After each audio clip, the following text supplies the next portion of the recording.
All right, welcome to The Explainer. Today, we're taking a cinematic journey into a seriously fascinating framework for, well, basically making the impossible possible in business.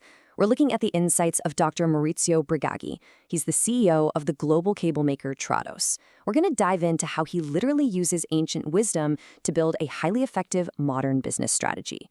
So if you've ever wondered how to overcome those seemingly insurmountable career challenges, you are in exactly the right place.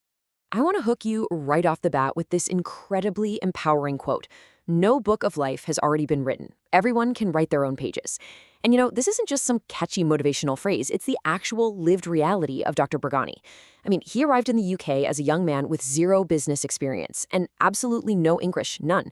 He worked in his family's cable manufacturing business during the day, literally sweeping factory floors, and then spent his nights learning a second language. Step by step, he wrote his own unwritten journey, eventually becoming a highly respected CEO and leading a global enterprise. It's wild. So, how exactly do you write those pages? Well, Bragagni outlines 3 core pillars. Number 1, perseverance. Number 2, prayer. And number 3, patience. Let's break down how these 3 Ps work together to help you design your destiny. Starting off with pillar 1, perseverance.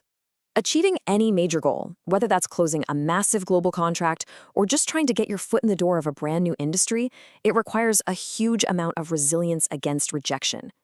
Perseverance is essentially the engine that keeps you moving forward when the odds are totally stacked against you. To explain this, Bragagni draws on the parable of the persistent widow. In this story, a powerless widow repeatedly approaches a corrupt judge demanding justice.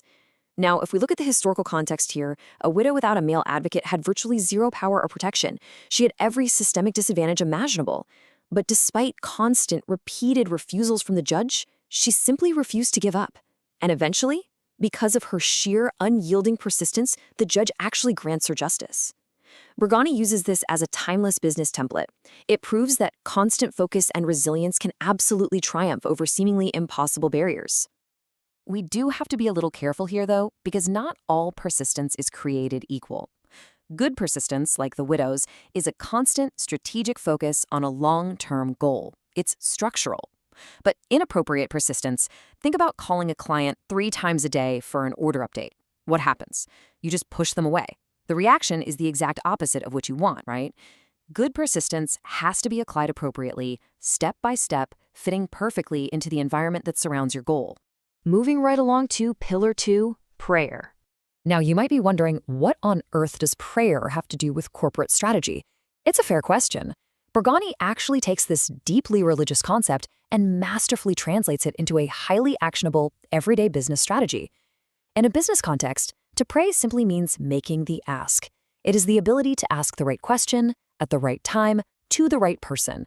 Bragagni notes that in business, if you don't ask, you will literally never achieve anything.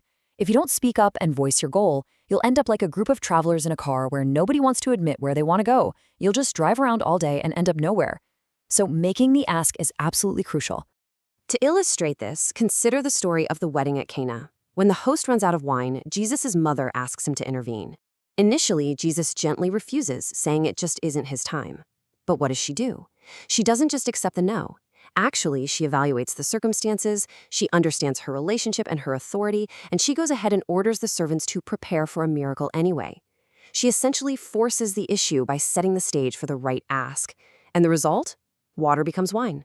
For entrepreneurs, the lesson here is profound. Understanding the context, setting the stage, and making the right ask at the right time can yield some truly miraculous business results.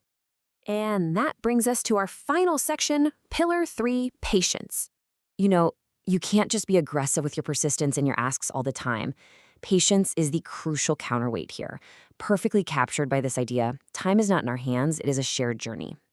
Business is always, at its very core, a relationship between 2 people. And because it requires agreement, you simply cannot control the clock.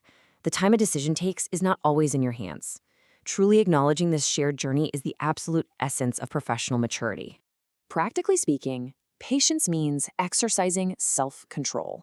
It's giving the other party the space and the time to actually consider your request. It's that self-discipline required to just step back, wait, and only chase an answer when the time is actually right and your follow-up will be welcomed. So you make your ask, you persist in your focus, but you absolutely must respect the shared reality of time Which leads us to making the impossible possible. So how do we bring this all together to start making the impossible possible in our own careers? Well, here's the sequential playbook. Just look at how these ancient wisdom concepts build on each other for modern leaders. First up, you make the ask. You evaluate the landscape, find the right person, and clearly state what you want. Second, you persist with focus. You don't let initial rejections stop you in your tracks. You maintain a resilient, strategic pursuit of your goal. And finally, you give space to respond. You exercise the self-control to let your counterpart think, ensuring your persistence remains professional and, not annoying.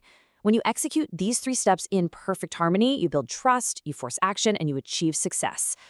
Remember where we started today? No book of life has already been written. The tools are literally right in front of you. You have perseverance to weather the storm. You have prayer to make the bold asks. And you have patience to let those relationships grow. You now have the 3 Ps. So here's my question for you. What will you write on the next page of your destiny? Take these tools, apply them to your own life, and go make the impossible possible.